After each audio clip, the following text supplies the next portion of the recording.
Hello student, स्वागत है आपका हमारे चैनल द लर्निंग लैब पर, जहां हम आपके लिए लेकर आए हैं Uttar Pradesh special 1000 question series, जिसके अंतर्गत यह आपका 11वां वीडियो है। इससे पहले 10 वीडियो ऑलरेडी चैनल पर उपलब्ध है, आप उन्हें जाकर भी देख सकते हैं। इन वीडियो के प्रत्येक सेट पेपर में आपके 50 क्वेश्चन मेंशन किए गए हैं, जिसके अंतर्गत आपके PYQ, करंट अफेयर्स और इम्पोर्टेंट क्वेश्चंस को मेंशन किया गया है। यह सीरीज आपकी आने वाले एग्जाम UPSI कांस्टेबल, लेखपाल, लोअर पीसीएस, यूपी प्रीलिम्स 2026 को ध्यान में रखते हुए तैयार की गई है। अतः आपसे आग्रह है कि अगर आप चैनल पर नए हैं तो चैनल को सब्सक्राइब कर लीजिए, वीडियो को लाइक कर दीजिए, कमेंट करना बिल्कुल मत भूलिएगा, और अगर आप ऑलरेडी सब्सक्राइब कर चुके हैं तो वीडियो को शेयर करना भी मत भूलिएगा। अतः अगर आपको हमें कोई भी सजेशन देना है तो आप हमें कमेंट बॉक्स में अपना सजेशन दे सकते हैं। चलिए तो देखते हैं आज का अपना पहला क्वेश्चन। उत्तर प्रदेश का एकमात्र परमाणु ऊर्जा संयंत्र किस नदी के किनारे स्थित है? गंगा, यमुना, चंबल, गोमती, इनमें से कोई नहीं। तो देखिए, क्वेश्चन को ध्यान से रीड करना है। और यहाँ पर आपसे पूछा गया है कि उत्तर प्रदेश में सिर्फ एकमात्र परमाणु ऊर्जा संयंत्र है, वो आपका किस नदी पर आपका स्थित है? तो सही आंसर होगा ऑप्शन नंबर आपका 2, ये गंगा नदी पर आपका स्थित है। अब हम इसके बारे में चर्चा कर लेते हैं, क्योंकि ये हाल ही में चर्चा में रहा है। क्यों चर्चा में रहा है, एक एक चीज़ को हम एक्सप्लेन करते हैं। क्योंकि हाल ही में आपका जो एकमात्र परमाणु ऊर्जा संयंत्र है, इसने क्या किया है कि कुछ इनिशिएटिव में पार्टिसिपेट किया है, जिसमें से आपके 7,970 लोगों को, जो पेशेंट हैं आपके, उनके लोगों को अडॉप्ट किया है। अब पेशेंट किसके हैं? जो आपके TB के मरीज हैं, उनको यहाँ पे एक्सेप्ट किया है। किस पहल के द्वारा अडॉप्ट किया है इनने? तो ये निश्चय पहल के द्वारा इन्होंने उन्हें अडॉप्ट किया है। ये चीज़ आपको याद रखनी है। अब जो परमाणु ऊर्जा केंद्र संयंत्र का जो मैनेजमेंट है, वो इन 7,970 पर्सन्स की देखभाल करेगा। अब हम बात कर लेते हैं, जो परमाणु ऊर्जा संयंत्र है, इसका संचालक कौन है? क्योंकि संचालक से क्वेश्चन आपके हमेशा पूछ लिए जाते हैं स्टेटमेंट में भी। तो इसका जो संचालक है वो है आपका NPCIL, एक लिमिटेड कंपनी है, वो है। अगर हम इसकी बात करते हैं कि क्षमता कितनी है सर, तो क्षमता है इसकी 440 मेगावाट की इसकी क्षमता है। यहाँ पर आपकी 2 यूनिटें लगी हुई हैं, ये चीज़ आपको याद रखना है। इम्पोर्टेंट क्वेश्चन है, 2 यूनिट्स यहाँ पे लगी हुई हैं। अगर हम ज़िले की बात करते हैं, ज़िला भी आपसे पूछा जाता है, तो ये स्थित है आपके बुलंदशहर में है। और बुलंदशहर में भी आपका एक फेमस जगह है, जिससे कि ये क्वेश्चन कई बार पूछा गया है, वो है आपकी नरोरा। ध्यान रखना है, एक एक पॉइंट इसके लिए इम्पोर्टेंट है। ऊर्जा केंद्र आपका क्यों अभी हाल ही में चर्चा में है और क्यों यहाँ पे क्वेश्चन मेंशन किया गया है? सही आंसर है ऑप्शन नंबर 2। देवा नदी किस जिले में स्थित है? लखीमपुर खीरी, बहराइच, श्रावस्ती, बलरामपुर, इनमें से कोई नहीं। तो देखिए, यहाँ पे आपसे क्वेश्चन पूछा गया है कि जो देवा नदी है वो कौन से ज़िले में आपकी स्थित है। इम्पोर्टेंट है, यहाँ पे ये नदी भी हाल ही में चर्चा में रही है उत्तर प्रदेश में, जिसमें आपसे पूछा जा रहा है कि जो देवा नदी है वो कौन से ज़िले में स्थित है। सही आंसर है ऑप्शन नंबर 5, इनमें से कोई नहीं। क्योंकि जो देवा नदी है, स्थिति है आपकी, वो कहाँ पर स्थित है, कौन से ज़िले में स्थित है? तो ध्यान रखिएगा, ये आपकी पीलीभीत ज़िले में आपकी स्थित है। अब ये जो चर्चा में रही है नदी, क्यों चर्चा में रही है? क्योंकि हाल ही में आपकी जो नेशनल ग्रीन ट्रिब्यूनल होता है, NGT होती है, उसने उत्तर प्रदेश सरकार को नोटिस दिया है कि ये जो नदी है वो प्रदूषण के कारण, यानी पॉल्यूशन के कारण अपने ख़त्म होने की स्थिति पर है। तो पॉल्यूशन को क्या कराना है? रोक लगानी है, जिससे कि नदी को जीवंत बनाया जा सके। ध्यान रखिएगा, ये दूसरे नाम से भी जानी जाती है। जो इसके कुछ अदर फैक्टर हैं वो लर्न करना आपके लिए कंपलसरी है, जिसमें आपका एक है अनदर नाम, यानी दूसरा नाम इसका क्या है? तो हम इसे देवभूति गंगा भी नाम से जानते हैं। ये गंगा नदी की एक सहायक नदी है, जो कहाँ मिल जाती है गंगा नदी में? फर्रुखाबाद के निकट ये आपकी गंगा नदी में मिल जाती है। ये चीज़ को आपको याद रखना है, गंगा की ये सहायक है। तो सही आंसर क्या होगा? ऑप्शन नंबर 5, इनमें से कोई नहीं।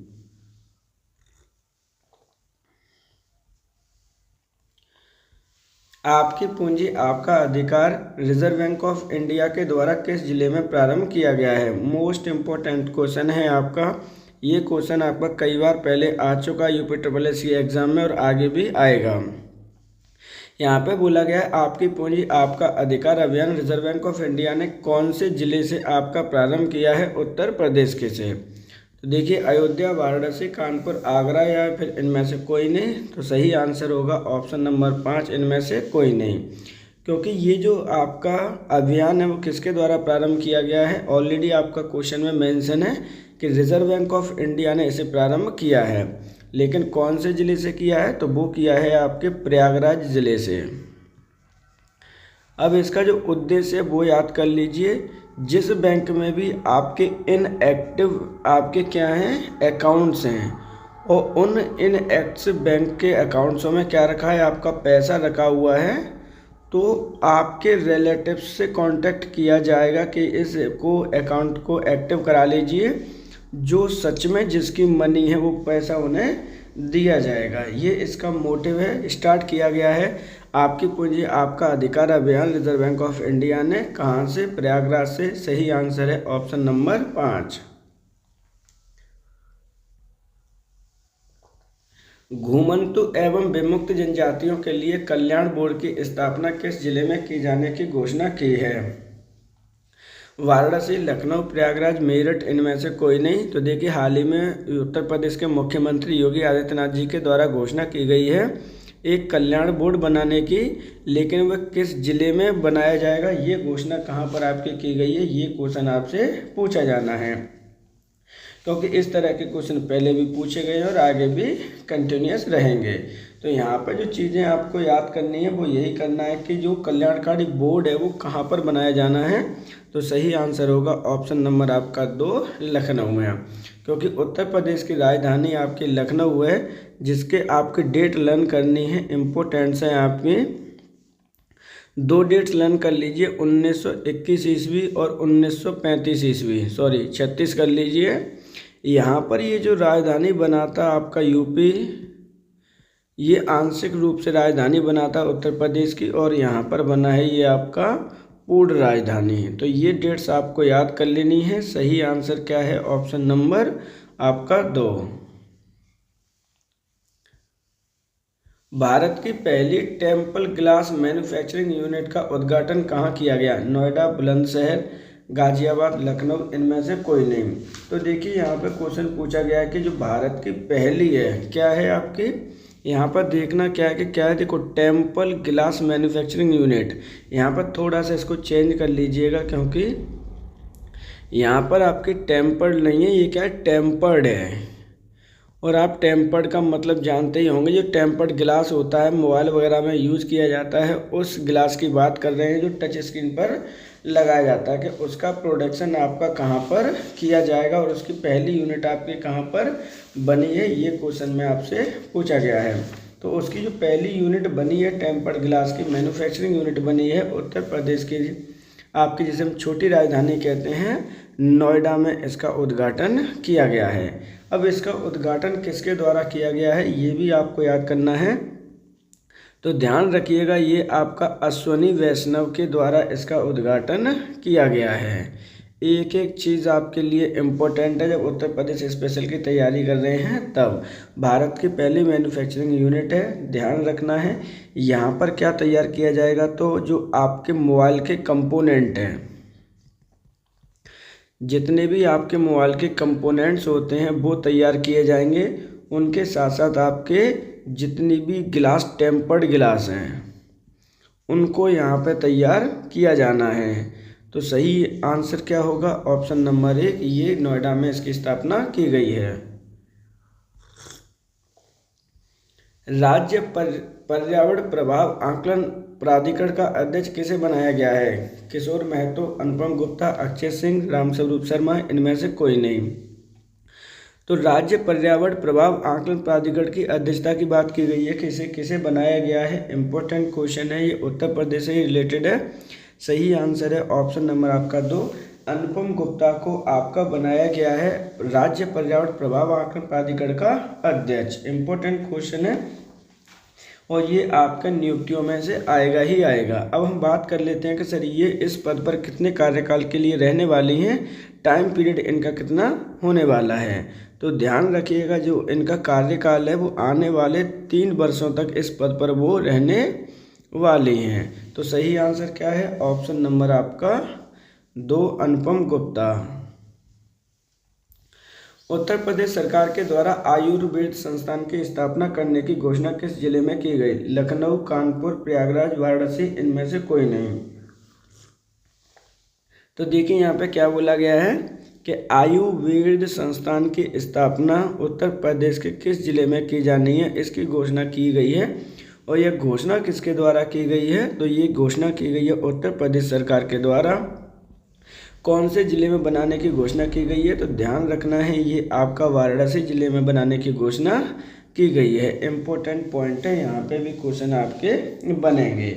अब इसकी जब हम एक्सप्लेनेशन देखते हैं सर कि ये संस्था कब बनाई गई है, कब इसके उद्घाटन की कहा गया, कितनी लागत लगने वाली है, तो एक एक करके हम वो चीज़ों को भी देख लेते हैं।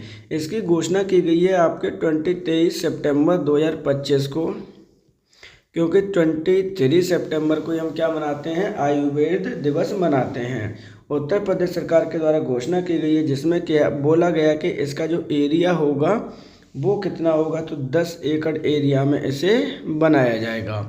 कॉस्ट कितना लगने वाला है, यानी लागत कितनी लगने वाली है इसको बनाने में, तो 104 करोड़ रुपए पैसा लगने वाला है। तो सही आंसर इस प्रकार ऑप्शन नंबर 4। भारत का पहला पशु नियंत्रण जन्म नियंत्रण प्रशिक्षण केंद्र स्थापित करने की घोषणा आपकी कहां पर की गई है, कानपुर, जयपुर, लखनऊ, सोनभद्र, इनमें से कोई नहीं।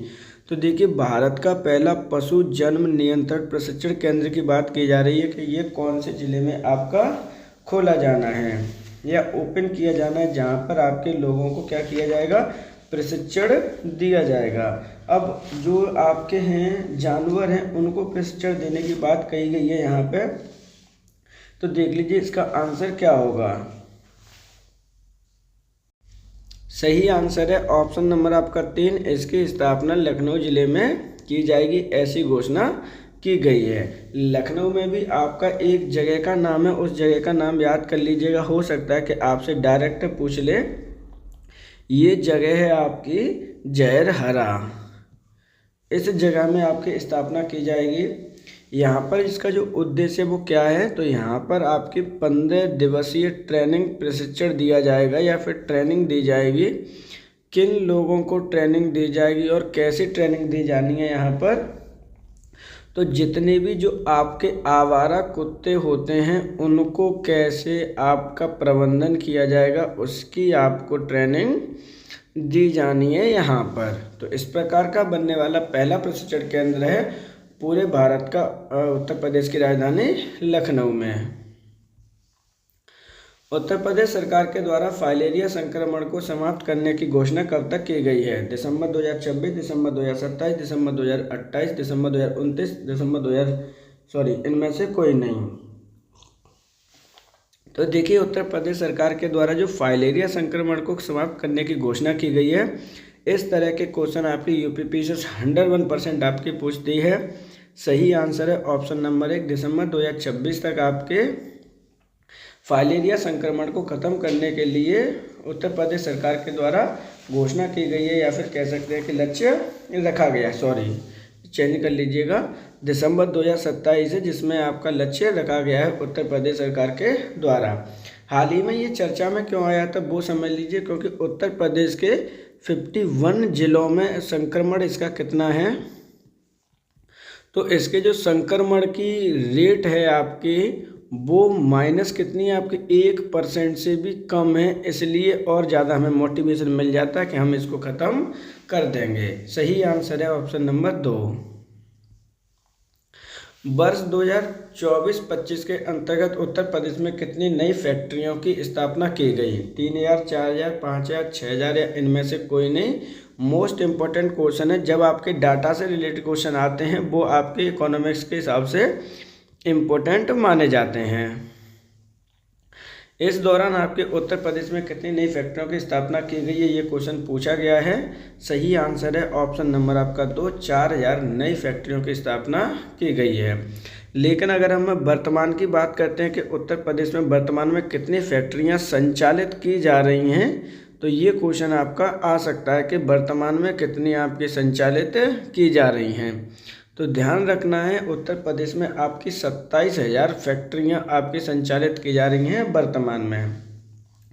औद्योगिक राज्य की अगर हम रैंकिंग की बात करें कि औद्योगिक राज्य होने के नाते कौन सी रैंक है उत्तर प्रदेश की, तो यहाँ पर इस तरह का क्वेश्चन आपको याद रखना है। इस मामले में उत्तर प्रदेश की 4th रैंक है। सही आंसर है इस प्रकार ऑप्शन नंबर आपका 2। अंतर्राष्ट्रीय अभिदम्ब दिवस 2025 का आयोजन कहाँ किया गया? ग्रेटर नोएडा, बुलंदशहर, कुशीनगर, कौशाम्बी या इनमें से कोई नहीं। तो देखिए इस तरह के क्वेश्चन भी आपके आएंगे ही, थोड़ा सा चेंज कर लीजिएगा। यहाँ पे ये अभिदम्ब है, तो यहाँ पर आपसे पूछा गया कि अंतर्राष्ट्रीय अभिदम्ब दिवस 2025 का आयोजन कहाँ पर आपका किया गया था? तो सही आंसर है ऑप्शन नंबर 1, ग्रेटर नोएडा में इसका आयोजन किया गया था। अब ग्रेटर नोएडा में इसका आयोजन किया गया था, इसमें क्या क्या चीज़ें थी एक एक करके देख लेते हैं। जब कोई भी चीज़ इंटरनेशनल होती है और वो उत्तर प्रदेश में हो तो उसकी डिटेल हमें थोड़ी सी देख लेनी चाहिए, जिससे कि अगर आपके क्वेश्चन मान के चलिए कि ये क्वेश्चन डायरेक्टली पूछ लिया गया, हो सकता है कि आपसे क्वेश्चन स्टेटमेंट के फॉर्म में पूछ ले। तो ये क्वेश्चन जब स्टेटमेंट में आएगा तो चीज़ें आपको पता होनी चाहिए। बात हम पहले कर लेते हैं कि इसका आयोजन कब से कब तक किया गया है। तो इसका आयोजन आपका 6 से लेकर 7 अक्टूबर 2025 के मध्य आपका किया गया है। और आपको पता है कि ग्रेटर नोएडा कहाँ पर स्थित है? तो ये आपका गौतम बुद्ध नगर का मुख्यालय है, ये चीज़ भी आपको पता है।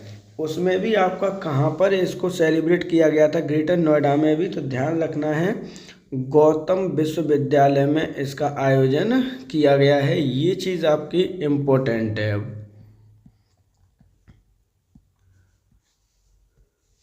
ये चीज़ आपके इम्पोर्टेंट है, ध्यान रखिएगा। इसका जो संचालक है, कह सकते हैं कि सहयोगकर्ता कौन है? तो 2 संस्थाओं ने मिलकर इसको यहाँ पे संचालित किया है, आयोजन किया है इसका।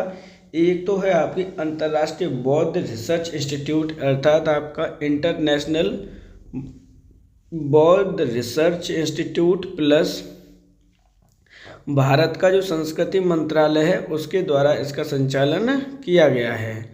तो सही आंसर क्या होगा? सही आंसर है ऑप्शन नंबर आपका 1, ग्रेटर नोएडा में इसका आयोजन किया गया है 2025 में।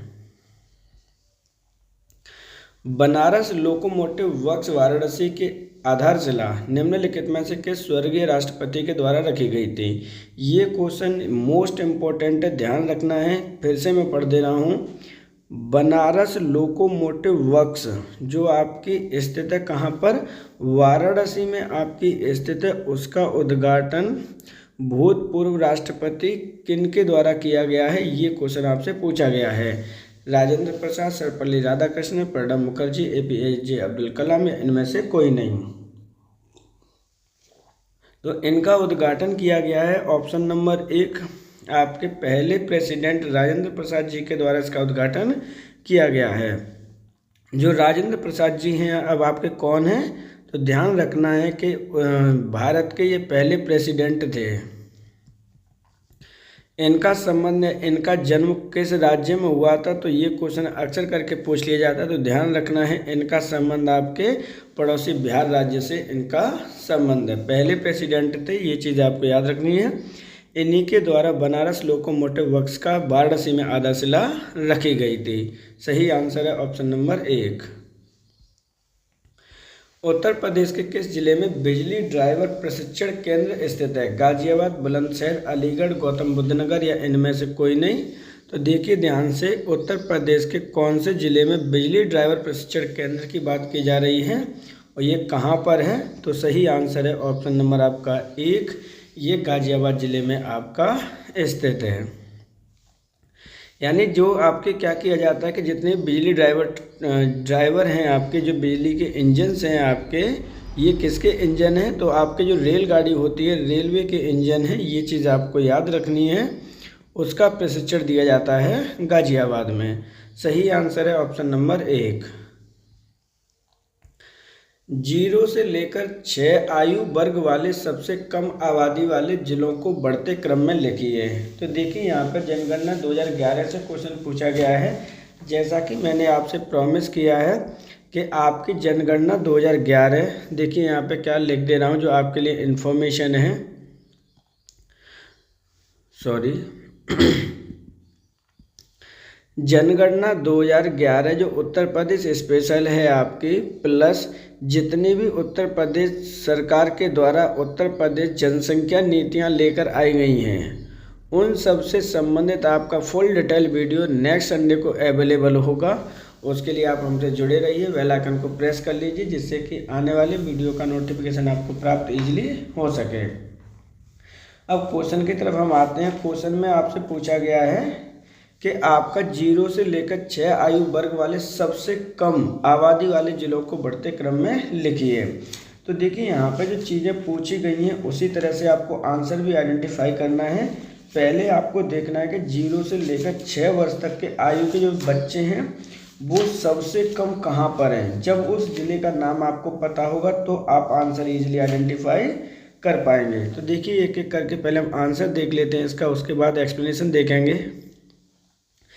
0 से लेकर 6 आयु वर्ग वाले सबसे कम जिलों को हमें बढ़ते क्रम में लिखना है। मतलब कह सकते हैं कि सबसे कम कौन से में है, हमीरपुर, महोबा, चित्रकूट, बागपत, बागपत, चित्रकूट, हमीरपुर, महोबा, महोबा, चित्रकूट, हमीरपुर, बागपत, महोबा, हमीरपुर, चित्रकूट, बागपत, या इनमें से कोई नहीं। तो जो सही आंसर है वो है ऑप्शन नंबर आपका 4, महोबा, हमीरपुर, चित्रकूट और बागपत। ये सबसे कम लोएस्ट में है आपका और इंक्रीजिंग ऑर्डर में लिखा हुआ है। सही आंसर है ऑप्शन नंबर 4। उत्तर प्रदेश जनसंख्या नीति उत्तर प्रदेश जनसंख्या 2011 की जनगणना के अनुसार निम्नलिखित में से कथन कौन सा गलत है। तो देखिए यहाँ पे बात की जा रही है उत्तर प्रदेश जनगणना 2011 की। यहाँ पे जनसंख्या शब्द है, आप उसे कैंसिल कर लीजिएगा। ये क्या है, आपका जनगणना है। यहाँ पे पूछा गया कि कौन सा कथन आपका गलत है। उत्तर प्रदेश की साक्षरता दर 67.72% है, पुरुष साक्षरता दर 77.3% है, महिला साक्षरता दर 57.2% है। प्रदेश की कुल साक्षरता दर राष्ट्रीय औसत दर से अधिक है। अब यहाँ पर जो पूछा गया है कि आपका स्टेटमेंट कौन सा गलत है, पहले हम आंसर देख लेते हैं फिर इसका एक्सप्लेनेशन देखते हैं। यहाँ पर जो सही आंसर है उत्तर प्रदेश की कुल साक्षरता दर राष्ट्रीय औसत दर से अधिक है, ये स्टेटमेंट गलत है क्योंकि इसकी औसत दर क्या है, अधिक की जगह कम है। अब कितनी कम है एक एक करके हम देखने वाले हैं, इस चीज़ को भी पहले देखते हैं एक्सप्लेनेशन। याद रखना है साक्षरता दर उत्तर प्रदेश की इतनी है जिसमें से पुरुष की इतनी है और महिलाओं की इतनी है। जब हम बात करते हैं, देखिए यहाँ पे हमने पूछा कि कम है या फिर अधिक है, तो जो इंडिया की लिटरेसी रेट है वो कितनी है आपकी, वो है आपके 73%, जबकि उत्तर प्रदेश की कितने परसेंट है, 67.72%। इसका मतलब है कि ये लिटरेसी रेट यूपी की कम है राष्ट्रीय औसत दर से, इसलिए ऑप्शन नंबर आपका सही होगा 4, इनमें से कोई नहीं। 2001 से लेकर 2011 के दोनों जनघनत्व में कितने प्रति व्यक्ति वर्ग किलोमीटर की वृद्धि हुई है, 140, 149, 138, 137 या इनमें से कोई नहीं। तो देखिए जब इस तरह के क्वेश्चन आएंगे तो आपको चीज़ों को ध्यान से रीड करना है और उसके बाद आपको आंसर आइडेंटिफाई करना है। क्वेश्चन में बोला गया है कि जो आपका दशक निकल के गया है 2001 से लेकर 2011, उसमें जनसंख्या जो घनत्व है आपका प्रति वर्ग किलोमीटर में कितनी वृद्धि आपकी हुई है। तो सही आंसर है ऑप्शन नंबर 5, इनमें से कोई नहीं। ये जो वृद्धि हुई है वो कितनी वृद्धि हुई है, वो वृद्धि हुई है 139 प्रति वर्ग किलोमीटर की। ध्यान रखना है कि जो वृद्धि रेट है वो कितनी है, 139 प्रति वर्ग किलोमीटर की हिसाब से जनसंख्या उत्तर प्रदेश की बढ़ी है। मतलब क्या हुआ इस बात का एक एक करके हम यहाँ पे समझते हैं। तो देखिए जो जनसंख्या घनत्व है आपका, जनसंख्या घनत्व कहिए या फिर जनघनत्व कहिए, एक ही बात है। अगर हम बात करते हैं 2001 की कि उस समय जनसंख्या घनत्व कितना था, तो उस समय जनसंख्या घनत्व आपका उत्तर प्रदेश का 690 था, जबकि 2011 में ये कितना बढ़कर हो गया है, तो ये हो गया है 829। जब हम माइनस कर देंगे तो आपका डिफरेंस निकल के आ जाएगा कि कितनी आपकी वृद्धि हुई है, तो 139 प्रति किलोमीटर स्क्वायर एरिया में व्यक्तियों की वृद्धि हुई है। तो सही आंसर क्या है, ऑप्शन नंबर 5। जनगणना 2011 के अनुसार राज्य में औसत कार्य सहभागिता दर कितनी है? 32.9%, 33.4%, 31.2%, 33.47% या इनमें से कोई नहीं। तो देखिए ये क्वेश्चन पहले भी आपका पूछा जा चुका है कि कार्य सहभागिता कितनी दर है उत्तर प्रदेश की। यहाँ पर ये क्वेश्चन आपका पूछा गया है।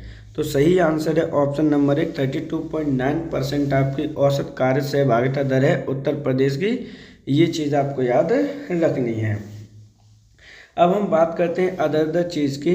तो 33.4% जो कार्य सहभागिता दर है वो कौन से एरिया में है? हो सकता है कि एरिया वाइज आपसे पूछ ले। तो ये आपके ग्रामीण क्षेत्र में है, वहीं 31.2% आपके शहरी क्षेत्र में है। ये चीज़ भी आपको याद रखनी है। जो सही आंसर है वो है ऑप्शन नंबर 1। जनगणना 2011 के अनुसार राज्य में सबसे कम प्रतिशत किस धर्म की जनसंख्या है? बौद्ध धर्म, ईसाई धर्म, जैन धर्म, सिख धर्म या इनमें से कोई नहीं। अब यहाँ पे जो क्वेश्चन पूछा गया है, क्या पूछ लिया गया है? 2011 की जो जनगणना हुई है उसमें सबसे कम प्रतिशत किस धर्म के लोगों की जनसंख्या है? तो सही आंसर है ऑप्शन नंबर आपका 1, सबसे कम जो जनसंख्या है वो बौद्ध धर्म के लोगों की जनसंख्या है। अब हम बात कर लेते हैं कितने परसेंट किसकी जनसंख्या है, जिससे कि आपको चीज़ें याद रहे। ध्यान रखिएगा जो बौद्ध धर्म की जनसंख्या वो है 0.1%। वहीं जैन धर्म की बात करते हैं तो उनकी संख्या है 0.11%। वहीं ईसाई धर्म की अगर हम बात करते हैं तो वहाँ पर आपकी है 0.18%। और अगर आप सिख धर्म की बात करते हैं तो वहाँ पर आपकी जनसंख्या पाई जाती है उत्तर प्रदेश में 0.32%। इसलिए जो सही आंसर है वो है ऑप्शन नंबर आपका 1। उत्तर प्रदेश में संस्कृति विभाग की स्थापना कब की गई? 1955, 1956, 1957, 1958 या इनमें से कोई नहीं। क्वेश्चन में आपसे पूछा गया कि उत्तर प्रदेश का जो संस्कृति विभाग है उसकी स्थापना आपकी कब की गई है, जो कल्चर प्रोग्राम्स की देखभाल करता है। सही आंसर है ऑप्शन नंबर आपका 3, 1957 ईस्वी में इसकी स्थापना की गई है। ध्यान रखना है, इम्पोर्टेंट क्वेश्चन है। भारत सरकार ने भातखंडे हिंदुस्तानी संगीत महाविद्यालय को कब डीम्ड यूनिवर्सिटी का स्तर प्रदान किया? 24 अक्टूबर 1999, 24 अक्टूबर 2000, 24 अक्टूबर 2001, 24 अक्टूबर 2002, इनमें से कोई नहीं। तो देखिए यहाँ पे आपसे बोला गया है, क्या बोला गया है? जो भातखंडे हिंदुस्तान संगीत महाविद्यालय है उसे डीम्ड यूनिवर्सिटी का दर्जा कब प्रदान किया गया? सही आंसर है ऑप्शन नंबर 2, 24 अक्टूबर 2000 को ईस्वी को भारत सरकार के द्वारा इसे डीम्ड यूनिवर्सिटी का दर्जा दिया गया है। अब हम इसकी बात कर लेते हैं, इम्पोर्टेंट जो फैक्टर है कि इसकी स्थापना कब की गई थी। ये क्वेश्चन आपका 100% आता है और कई एग्जाम में ये पूछा भी जा चुका है। जो इसकी स्थापना हुई है वो 15 जुलाई 1926 ईस्वी को इसकी स्थापना की गई है। कहाँ पर की गई है ये भी आता है, तो ये की गई है आपके लखनऊ शहर में। ये चीज़ें आपको याद रखनी है। सही आंसर है ऑप्शन नंबर 2। निम्नलिखित में से कौन सुमेलित नहीं है? तो देखिए यहाँ पे जो क्वेश्चन आपका पूछा गया है कि कौन इसमें से सुमेलित नहीं है, ये चीज़ें आपको याद रखनी है। सॉरी, इस क्वेश्चन को आप थोड़ा सा चेंज कर लीजिएगा। यहाँ पर आपसे क्वेश्चन पूछा गया है कि कौन इसमें से सुमेलित है। ये क्वेश्चन आपसे पूछा जा रहा है कि कौन इसमें से सुमेलित है। बात करने संगीत संस्थान 8 फरवरी 1962, राज्य ललित कला अकादमी 1926, भारतनाट्यम अकादमी 1963, उत्तर प्रदेश संगीत नाटक अकादमी 1975 या इनमें से कोई नहीं। जो क्वेश्चन में आपसे पूछा गया कि कौन सुमेलित नहीं कौन सुमेलित है, तो सही आंसर है ऑप्शन नंबर आपका 5, इनमें से कोई भी सुमेलित नहीं है। सॉरी, आप आंसर इसको एक सेकंड। हाँ ठीक है, इस तरह से ही इसको कर लीजिए कि कौन इसमें सुमेलित है, तभी आपका आंसर आइडेंटिफाई कर पाएंगे हम लोग। तो यहाँ पर क्या है कि इसमें से जो सही आंसर है वो है ऑप्शन नंबर 5, एक भी इसमें सुमेलित नहीं है। क्यों नहीं है, एक एक करके समझते हैं। बात करने संगीत संस्थान की जो स्थापना की गई है वो हुई है आपकी 15 जुलाई 1926 ईस्वी को। राज्य ललित कला अकादमी की जब हम बात करते हैं कि इसकी स्थापना कब की गई है, तो इसकी स्थापना की गई है 8 फरवरी 1962 ईस्वी को। भारतेंदु नाटक अकादमी की अगर हम बात करते हैं तो इसकी स्थापना हुई है 1975 ईस्वी को। उत्तर प्रदेश संगीत नाटक अकादमी की बात करते हैं तो इसकी स्थापना हुई है 13 अप्रैल 1963 ईस्वी को। इस प्रकार से सही आंसर है ऑप्शन नंबर 5। उत्तर प्रदेश जैन विद्या शोध संस्थान की स्थापना कब और कहां पर हुई है? 1990 प्रयागराज, 1991 लखनऊ, 1990 कानपुर, 1990 लखनऊ या इनमें से कोई नहीं। तो देखिए, उत्तर प्रदेश जैन विद्या शोध संस्थान की बात की जा रही है, कब और कहां इसकी स्थापना की गई है। तो सही आंसर है ऑप्शन नंबर आपका 4, 1990 ईस्वी में इसकी स्थापना लखनऊ में की गई है। इम्पोर्टेंट है, ध्यान रखिएगा। सही आंसर है ऑप्शन नंबर 4। तो देखिए, यहाँ पर एक स्टेटमेंट दे रखा है और पूछा गया है कि ये स्टेटमेंट किसके बारे में सही है। देखिए, एक एक करके हम पहले पढ़ लेते हैं इसको। सॉरी। निम्नलिखित में से यह कथन किस जिले को संदर्भित करता है कि यह यमुना किनारे पर बसा हुआ शहर है जहाँ पर भारत के प्रथम मूर्ति निर्माण के साक्ष्य मिले हैं। ऐसा माना जाता है कि यहाँ पर कुषाण काल में मूर्ति का कला चरमो उत्कर्ष पर थी। प्रयागराज, मथुरा, वाराणसी, अयोध्या इनमें से कोई नहीं। अगर आपको कुछ चीज़ें पता हैं तो देखिए आप इजीली आइडेंटिफाई कर पाएंगे। पहला क्या है, स्टेटमेंट में दे रखा है, पहला आपको पता है कि ये यमुना किनारे पर आपका बसा हुआ है, यहाँ पर मूर्ति निर्माण के साक्ष्य मिले हैं और ऐसा माना जाता है कि ये कुषाण काल में मूर्ति कला का चरमोत्सव पर ये रहा था। अब देखिए आंसर कैसे आइडेंटिफाई करते हैं। आपको पता है कि प्रयागराज आपका किस नदी के किनारे बसा हुआ है, तो ये आपका संगम पर बसा हुआ है, तो ऐसा स्टेटमेंट नहीं है। वाराणसी की बात करते हैं तो ये आपका सरयू नदी किनारे पर बसी हुई शहर है आपका। सॉरी, वाराणसी भी आपका गंगा नदी के किनारे पर बसा हुआ है। अयोध्या आपका सरयू नदी के किनारे पर बसा हुआ शहर है। तो आप इस तरह से भी आंसर आइडेंटिफाई कर सकते हैं कि ये मथुरा शहर के बारे में कहा गया है। सही आंसर है ऑप्शन नंबर आपका 2।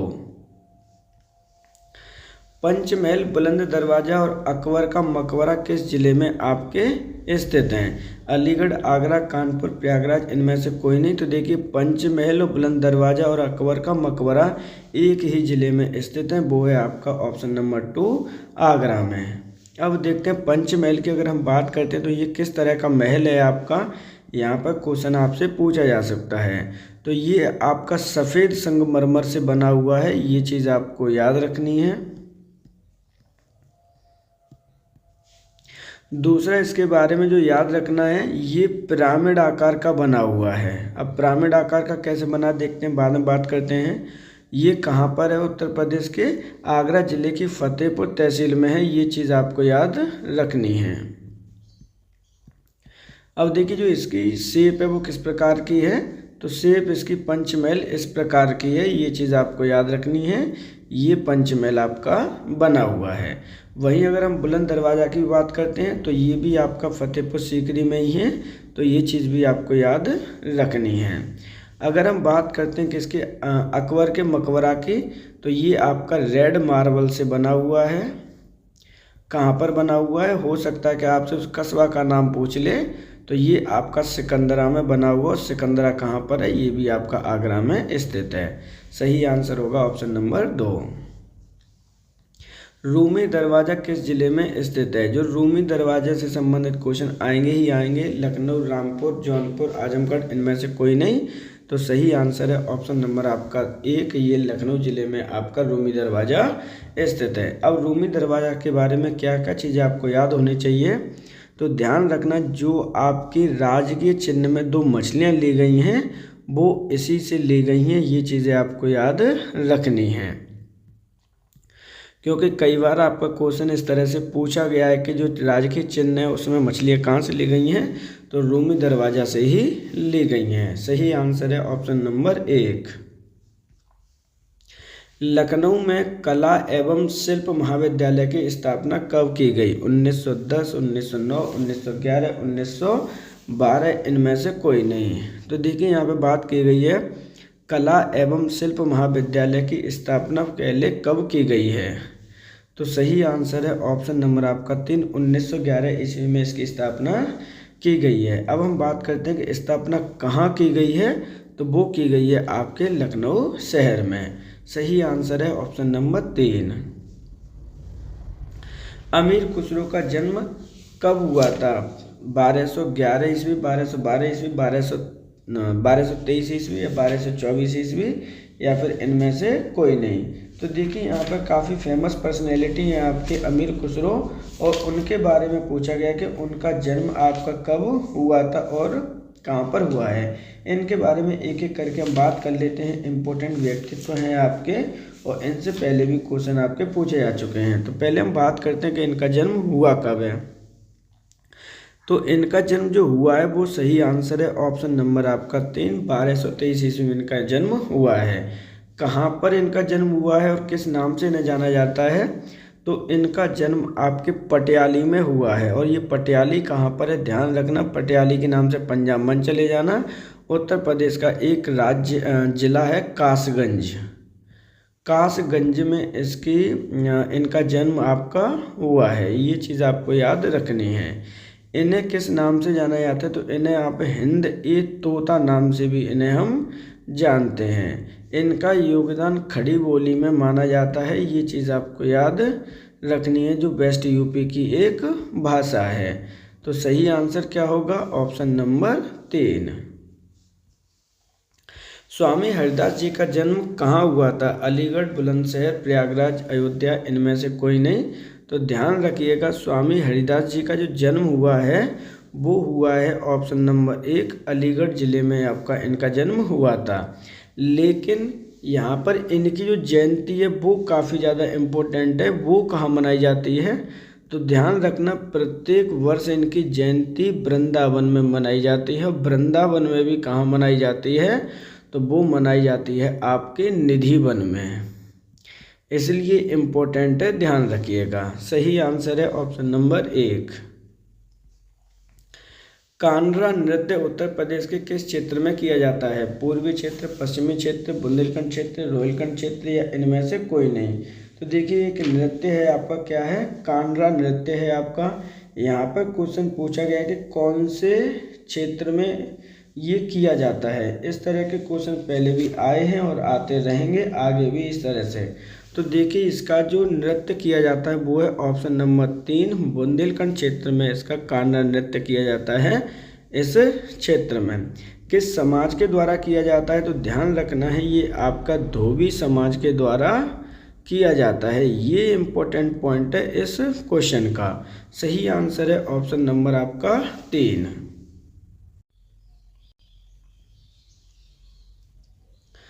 भारत की पहली बोलती फिल्म आलम आरा के निर्देशक बीपी मिश्र उत्तर प्रदेश के किस जिले से संबंधित था? प्रतापगढ़, देवरिया, प्रयागराज, ललितपुर, इनमें से कोई नहीं।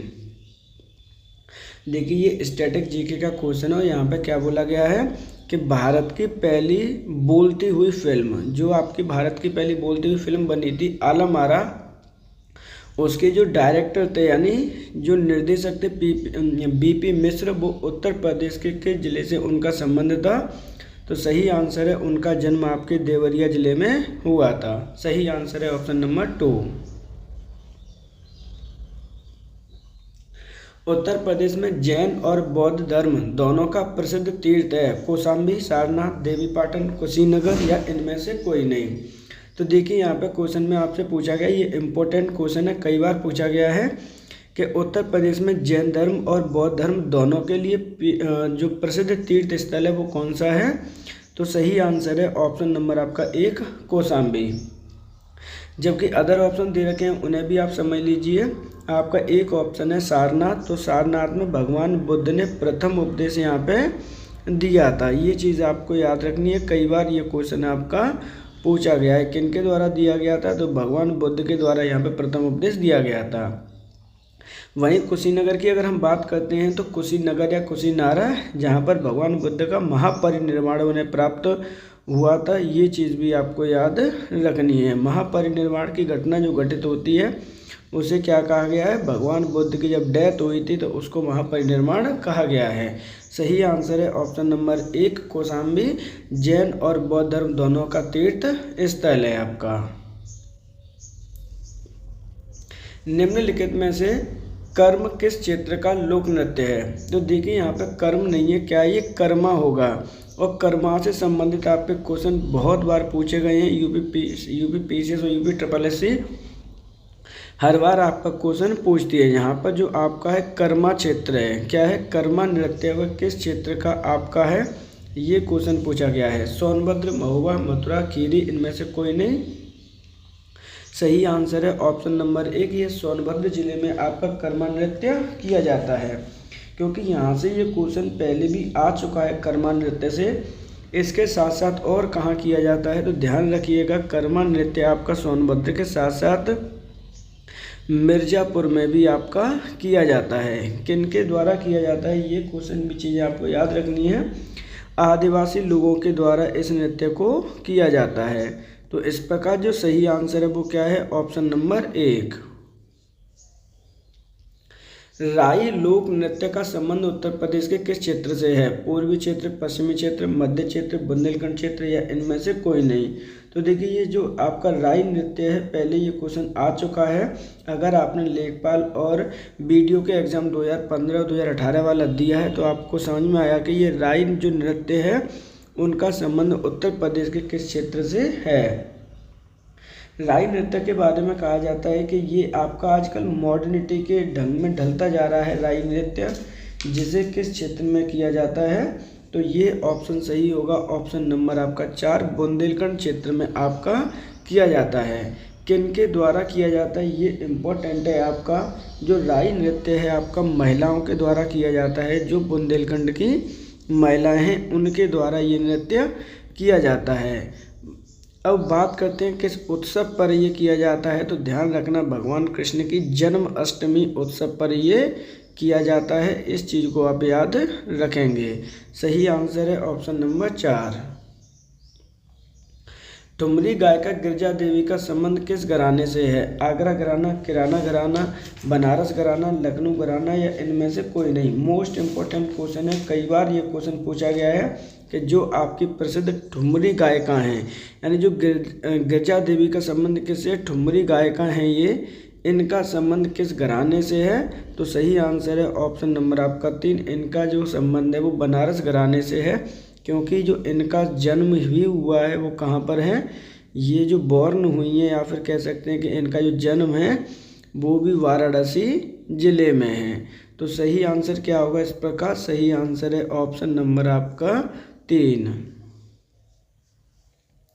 निम्नलिखित में से कौन सा नृत्य ब्रज क्षेत्र में किया जाता है। मोस्ट इम्पोर्टेंट क्वेश्चन है। यहाँ से क्वेश्चन कई बार आपके पूछे गए हैं और ये क्वेश्चन हर बार आपका रिपीट हुआ है। क्या रिपीट हुआ है, कौन सा नृत्य ब्रज क्षेत्र से है।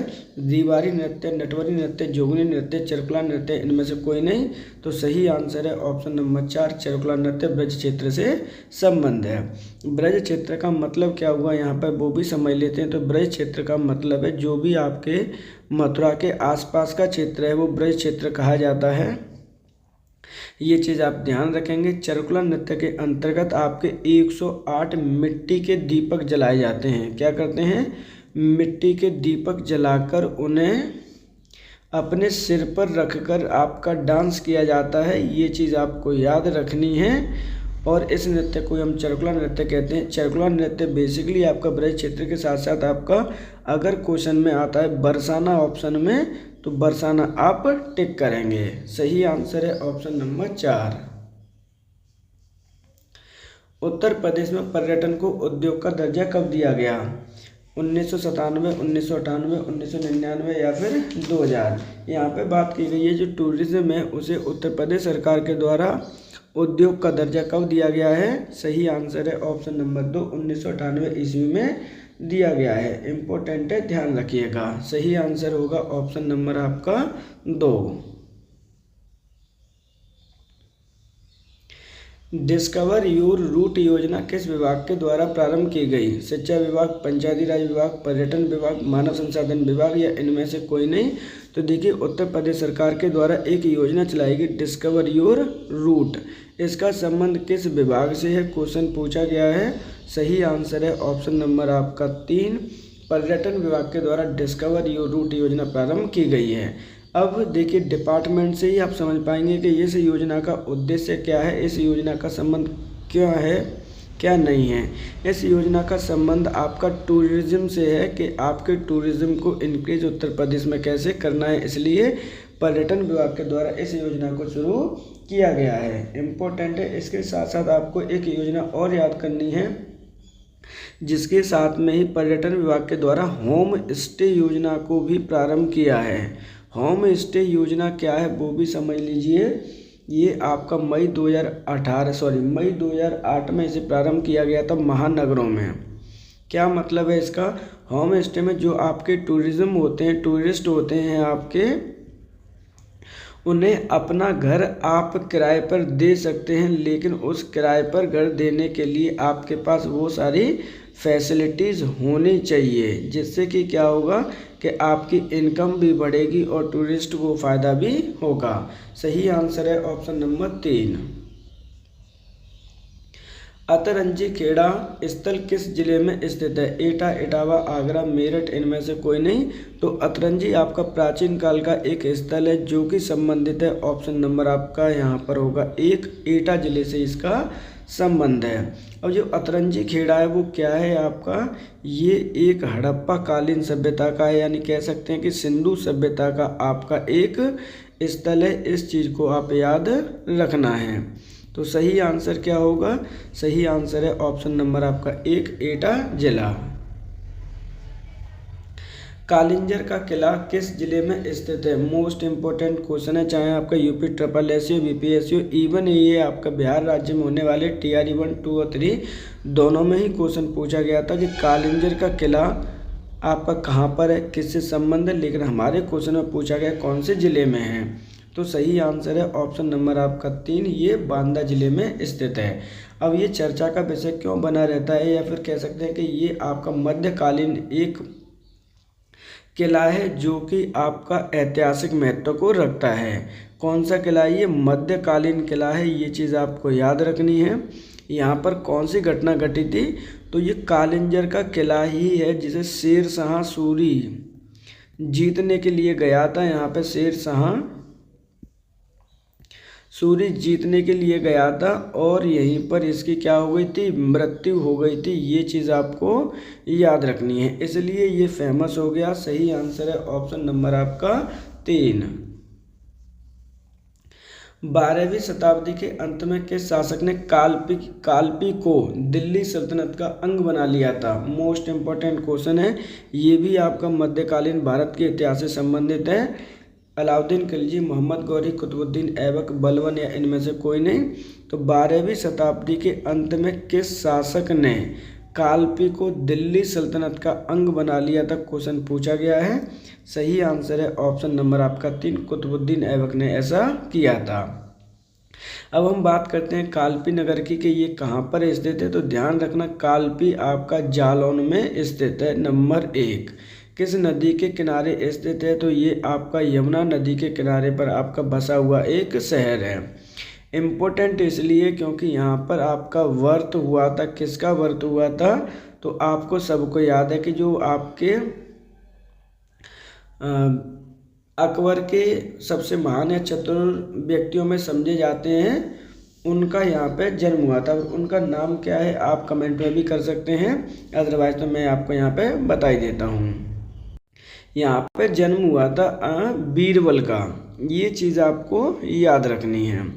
बीरबल आपके अकबर के शासनकाल में उनके दरबार में थे और 9 रत्नों में से एक थे ये बीरबल। इनका जन्म यहीं पर हुआ है, कालपी में ही, जालौन जिले का हिस्सा है। बर्थ हुआ है बीरबल का, लेकिन दिल्ली सल्तनत का हिस्सा किसने बनाया था? तो सही आंसर है ऑप्शन नंबर 3 कुतुबुद्दीन ऐबक ने। टोडरमल का जन्म उत्तर प्रदेश के किस जिले में हुआ था? आगरा, प्रयागराज, सीतापुर, अलीगढ़, इनमें से कोई नहीं।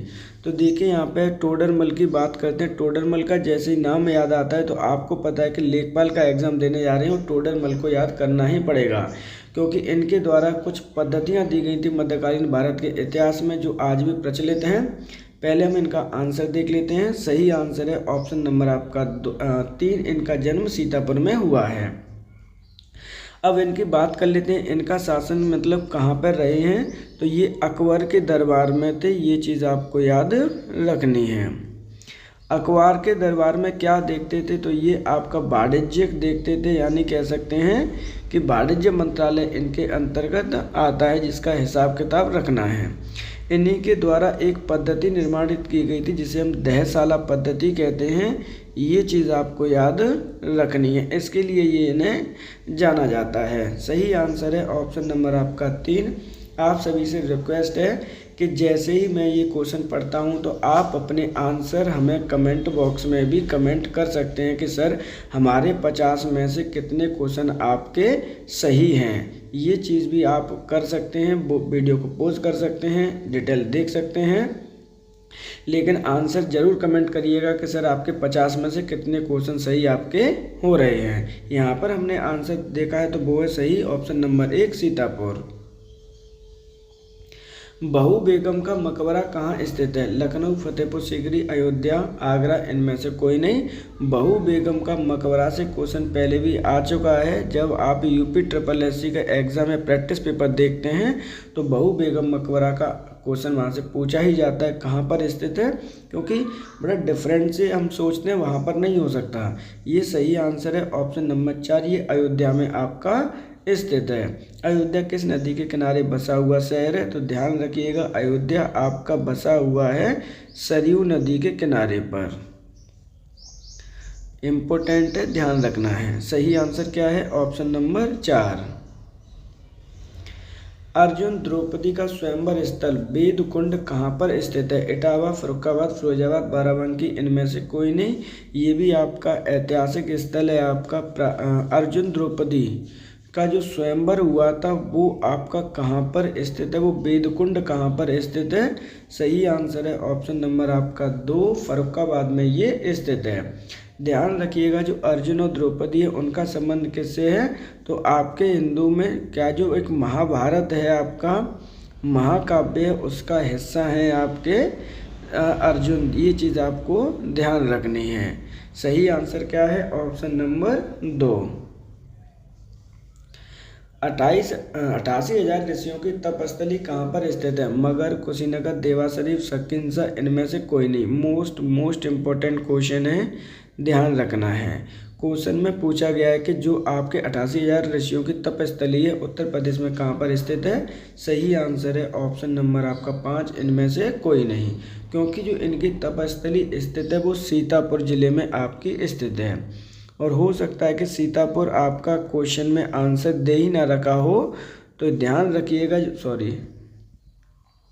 सीतापुर है उत्तर प्रदेश में, और वो भी आंसर में ना होकर क्या हो सकता है कि वो नैमी सारण्य ऑप्शन में आपका मिल जाए। तो ध्यान रखिएगा नैमी सारण्य आपकी 88,000 जो ऋषि हैं उनकी तपस्थली है, ये पड़ता है आपके सीतापुर जिले में। अब हम बात करते हैं यहाँ पे जो ऑप्शन दे रखे हैं क्या उनका कोई महत्व है? तो बिल्कुल है।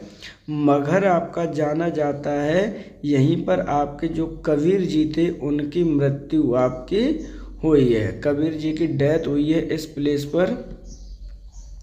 कुशीनगर की अगर बात करते हैं तो यहाँ पर आपके भगवान बुद्ध की डेथ हुई है, तो आपको और ज़्यादा याद कर लेना है इसको। वहीं देवा शरीफ का मेला लगता है, सलार का मेला लगता है, सरदार सैयद का मेला लगता है। देवा शरीफ आपका स्थित है बहराइच में। इसी तरह से आपके ये ऑप्शन आपको याद करने हैं। सही आंसर तो क्वेश्चन का है 5वां है, क्योंकि इनमें से कोई नहीं है। 88 या देव ऋषियों की जो तपस्थली है वो नैमिषारण्य में है। महर्षि वाल्मीकि का आश्रम ब्रह्मव्रत जो वर्तमान में है कहाँ पर है? बिट्टूर, प्रयागराज, सीतापुर, वाराणसी, इनमें से कोई नहीं। महर्षि वाल्मीकि का जो आश्रम है ब्रह्मव्रत वो वर्तमान में कहाँ स्थित है? सही आंसर है ऑप्शन नंबर आपका 1, ये बिट्टूर में आपका स्थित है। अब ये बिट्टूर कहाँ पर है ये चीज़ आपको याद रखनी है, तो ध्यान रखिएगा। बिट्टूर आपका गंगा नदी के किनारे बसा हुआ एक कस्बा है जो कि स्थित है आपके कानपुर जिले में।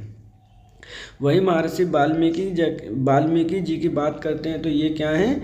इनके द्वारा ही आपका जो ग्रंथ है रामायण इन्हीं के द्वारा आपका लिखा गया है। सही आंसर है ऑप्शन नंबर 1 बिट्ठूर। प्रयागराज स्थित अल्फ्रेड पार्क का नामकरण किया गया है भगत सिंह के नाम पर, चंद्रशेखर आज़ाद के नाम पर, सुभाष चंद्र बोस के नाम पर, मोतीलाल नेहरू के नाम पर, या फिर इनमें से कोई नहीं। तो ध्यान रखिएगा जो अल्फ्रेड पार्क है उसका नाम बदल दिया गया है। अब किन के नाम पर रखा गया है? अब उनका नाम कर दिया गया चंद्रशेखर आज़ाद पार्क कर दिया गया है। और ये पार्क आपका स्थित कहाँ पर है? तो ध्यान रखना है ये प्रयागराज में आपका स्थित है। वहीं चंद्रशेखर आज़ाद जी की बात करते हैं तो मोस्ट इम्पोर्टेंट व्यक्तित्व हैं अपने मॉडर्न हिस्ट्री के। ये शहीद का इन्हें दर्जा प्राप्त है। इनको आपने क्या किया? अल्फ्रेड पार्क में इन्होंने अपनी आत्महत्या कर ली थी, खुद की गोली से खुद ही अपनी डेथ कर ली थी, क्योंकि ये नहीं चाहते थे कि अंग्रेज़ों की गोली इनको लगे। ध्यान रखना है इनके द्वारा आपकी HRA की स्थापना की गई थी, आपकी इनके ही द्वारा आपके जो एक और संगठन है उसकी भी स्थापना की गई है। सही आंसर होगा ऑप्शन नंबर 2, चंद्रशेखर आज़ाद के नाम पर रखा गया है अल्फ्रेड पार्क का नामकरण। विख्यात भारत माता का मंदिर स्थित है लखनऊ, प्रयागराज, वाराणसी, मेरठ, इनमें से कोई नहीं। तो देखिए यहाँ पे बात करते हैं विख्यात जो भारत माता का मंदिर है, भारत में एकमात्र मंदिर है भारत माता का, वो स्थित है ऑप्शन नंबर होगा सही 3, ये वाराणसी जिले में आपका स्थित है। ध्यान रखना है जो भारत माता का मंदिर बना हुआ है उनमें आपका भारत का मैप बना हुआ है और उस मैप में एक महिला को बनाया गया है। ये चीज़ आपको याद रखनी है, ये इंडिया का मैप बना हुआ है। वाराणसी जिला एकमात्र ऐसा है जहाँ पर भारत माता का मंदिर बना हुआ है। वाराणसी किस नदी के किनारे बसा हुआ शहर है? तो इतनी बार बता चुका हूँ, ये गंगा रिवर के नदी के किनारे आपका बसा हुआ शहर है। ऊपर से दुनिया का सबसे प्राचीन शहर भी इसे माना जाता है। सही आंसर है ऑप्शन नंबर 3। वाराणसी स्थित वर्तमान विश्वनाथ मंदिर का निर्माण किसने कराया था? ये इम्पोर्टेंट क्वेश्चन है, पहले भी ये आ चुका है, ध्यान रखिएगा। यहाँ पे क्या है कि वर्तमान जो विश्वनाथ का मंदिर है आपका उसका निर्माण किसने कराया है? सही आंसर है ऑप्शन नंबर आपका 1, रानी अहिल्याबाई जी के द्वारा इसका निर्माण कराया गया था। जो आपकी रानी अहिल्याबाई जी है वो किस वंश से आती हैं? तो ध्यान रखना है ये आपके होलकर वंश से आपकी आती हैं, ये चीज़ भी आपको याद रखनी है। विश्वनाथ का मंदिर कहाँ पर स्थित है? तो ये वाराणसी जिले में स्थित है। यहाँ पर क्या है कि इसका जो पूर्ण नाम है उसे क्या बोलते हैं? काशी विश्वनाथ का मंदिर। ये चीज़ आपको याद रखनी है। अब ये जो मंदिर है वो किसको समर्पित है ये चीज़ भी आपसे पूछी जाएगी, तो ये भगवान शिव को मंदिर आपका समर्पित है, ये चीज़ आपको याद रखनी है। सही आंसर होगा ऑप्शन नंबर 1। पूर्व उत्तर प्रदेश में केवल कार सेवा शुरू हुई थी। देखिए यहाँ पे बात की गई है केवल कार की, इसको एक ही वर्ड है ये आपका, यानी पूर्वी उत्तर प्रदेश में कौन से जिले में केवल कार सेवा, यानी केवल कार सेवा क्या होती है? जैसे आपने देखा होगा कि ये केबल है और यहाँ पर एक जो लटक के डोले वगैरह चलते हैं उनकी बात की जा रही है कि ये जो सिस्टम है वो कहाँ पर उत्तर प्रदेश में स्टार्ट हुआ है। इटावा, महाराजगंज, जौनपुर, मिर्ज़ापुर, इनमें से कोई नहीं। तो ये चीज़ आपको देखनी पड़ेगी, ध्यान रखिएगा। सही आंसर क्या होगा? सही आंसर है ऑप्शन नंबर आपका इसमें से सही आंसर है ऑप्शन नंबर आपका 4। ये मिर्ज़ापुर में प्रारंभ हुई है, जिसका उद्घाटन किसके द्वारा किया गया था? आपके गृह मंत्री अमित शाह जी के द्वारा इसका उद्घाटन किया गया है। ये चीज़ आपको याद रखनी है। सही आंसर है ऑप्शन नंबर 4। तो देखिए इस तरह से हमारे 49 क्वेश्चन यहाँ पर कंप्लीट हो चुके हैं। वैसे 50 क्वेश्चन होने चाहिए थे, एक क्वेश्चन आपका मिसिंग है। अब यहाँ पर हम थोड़ी सी डिटेल देख लेते हैं, क्योंकि ये जो क्वेश्चन सीरीज है वो कहाँ से स्टार्ट हुई है, ध्यान रखिएगा। इस सीरीज़ का ये कौन सा वीडियो है? तो ध्यान रखिएगा, इस सीरीज़ का ये 11th वीडियो है। इससे पहले ऑलरेडी हमारे चैनल पर 10 वीडियो उपलब्ध हैं, आप उन्हें जाकर देख सकते हैं। ये जो सीरीज़ है इसमें आपके 1000 क्वेश्चंस को हमने मेंशन करने का हमारा उद्देश्य है, जिसके अंतर्गत आपको PYQ मिलने वाले हैं।